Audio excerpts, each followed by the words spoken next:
Video ಅದ್ರಲ್ಲಿ ತಗೋಬೇಕಾಗುತ್ತೆ.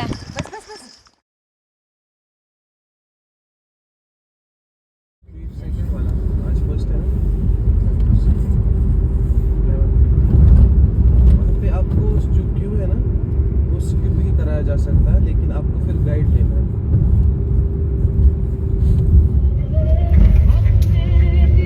ಇಲ್ಲಿ ನೀವು ನೋಡ್ತಾ ಇರೋದು ಸಿಂಧನ್ ಟಾಪ್. ಇದು 12,500 ಫೀಟ್ ಅಲ್ಲಿದೆ, ಆಲ್ಮೋಸ್ಟ್ ಗ್ರೌಂಡ್ ಲೆವೆಲಿಂದ. ಇಲ್ಲಿಗೆ ನಾವು ಹೋಗಲಿಕ್ಕೆ ತುಂಬ ಟೈಮ್ ತೊಗೋತು, ಎಷ್ಟೋ ಅವರ್ಸ್ ತೊಗೋತು. ಆ್ಯಂಡ್ ಅಲ್ಲಿ ಹೋದ್ಮೇಲೆ ನೋಡಲಿಕ್ಕೆ 2 ಕಣ್ಣು ಸಾಲ್ತಾ ಇರಲಿಲ್ಲ. ನೀವು ನೋಡ್ತಿರೋ ಹಾಗೆ ಸುತ್ತ ಅಂದರೆ ಎಲ್ಲಿ ನೋಡಿದ್ರೂ ನಿಮಗೆ ಈ ಥರ ಸ್ನೋನೇ ಕಾಣಿಸ್ತಿತ್ತು. ನಾವು ಕೊನೆಗೆ ಇಲ್ಲಿಂದ ಹೋಗಿ ಒಂದು ಪ್ಲೇಸ್ಗೆ ಹೋಗಿ ಅಲ್ಲಿ ನಾವು ಒಂದಷ್ಟು ಟೈಮ್ ಸ್ಪೆಂಡ್ ಮಾಡಿದ್ವಿ. ಫುಲ್ ಸರೌಂಡೆಡ್ ಬೈ ಸ್ನೋ ಇತ್ತಲ್ಲ, ಆ ಪ್ಲೇಸಲ್ಲಿ ನಾವು ಫೋಟೋಸ್ ಎಲ್ಲ ತೊಗೊಂಡು ಚೆನ್ನಾಗಿ ಟೈಮ್ ಸ್ಪೆಂಡ್ ಮಾಡಿದ್ವಿ. ಈ ಪ್ಲೇಸ್ ನಂಗೆ ತುಂಬ ಇಷ್ಟ ಆಯಿತು. ಮತ್ತು ಇದು ಆಫ್ ಸೀಸನಲ್ಲಿ ಕೂಡ ಇಲ್ಲಿ ಸ್ನೋ ಇತ್ತು. ಇದು ಬಿಟ್ಟರೆ ನೆಕ್ಸ್ಟ್ ಗುಲ್ಮರ್ಗಲ್ಲೇ ನಾವು ಸ್ನೋ ನೋಡಿತ್ತು. ಇನ್ನೆಲ್ಲೂ ನಾವು ಅಷ್ಟು ಸ್ನೋ ನೋಡಿಲ್ಲ. ಫುಲ್ ರೋಡ್ ಪೂರ್ತಿ ಸ್ನೋ ಇತ್ತು ಆಯಿತಾ, ತುಂಬ ಚೆನ್ನಾಗಿ.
ಪಹಲ್ಗಾಮಲ್ಲಿ ಆಗಿರೋ ಇನ್ಸಿಡೆಂಟ್ ನಿಮಗೆಲ್ಲ ಗೊತ್ತೇ ಇದೆ, ಎಷ್ಟು ಭಯಾನಕವಾದ ಇನ್ಸಿಡೆಂಟ್ ಆಗಿದೆ ಅಂತ. ನಿಜವಾಗ್ಲೂ ಆ ಥರ ಸಿಚುವೇಶನ್ ಯಾವ ಶತ್ರುಗೂ ಕೂಡ ಬೇಡ. ಒಂದೊಂದು ಸ್ಟೋರೀಸ್ನ ಕೇಳ್ತಾ ಇದ್ದರೆ ನಮಗೆ ಕಣ್ಣೀರು ಹಾಗೆ ಬರ್ತಾ ಇರುತ್ತೆ. ಆ್ಯಕ್ಚುಲಿ ಆ ಫ್ಯಾಮಿಲಿ ಅವರು ಹೇಗೆ ಆ ಸಿಚುವೇಶನ್ಸ್ನ ಹ್ಯಾಂಡಲ್ ಮಾಡ್ತಾರೆ ನಂಗೆ ಖಂಡಿತ ಗೊತ್ತಿಲ್ಲ. ಅವರು ಇಂಟರ್ವ್ಯೂ ಕೊಡ್ತಾ ಇದ್ದಾರೆ, ಇಂಟರ್ವ್ಯೂ ಕೊಡುವಾಗಲೂ ಕೂಡ ಅಂದರೆ ನ್ಯೂಸ್ ಚಾನೆಲ್ಸ್ಗೆ ಅವ್ರು ಆರಾಮಾಗಿ ಮಾತಾಡ್ತಾ ಇದ್ದಾರೆ.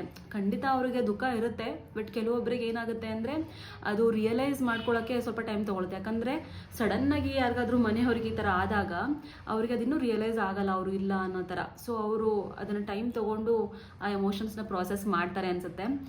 ನಾನು ಖಂಡಿತ ಅವರಿಗೆಲ್ಲ ಕೇಳ್ಕೊಳ್ಳೋದೇನೆಂದರೆ, ಐ ಮೀನ್ ದೇವರಿಗೆ ಕೇಳ್ಕೊಳ್ಳೋದೇನೆಂದರೆ ಅಂಥವ್ರಿಗೆ ಆ ದುಃಖ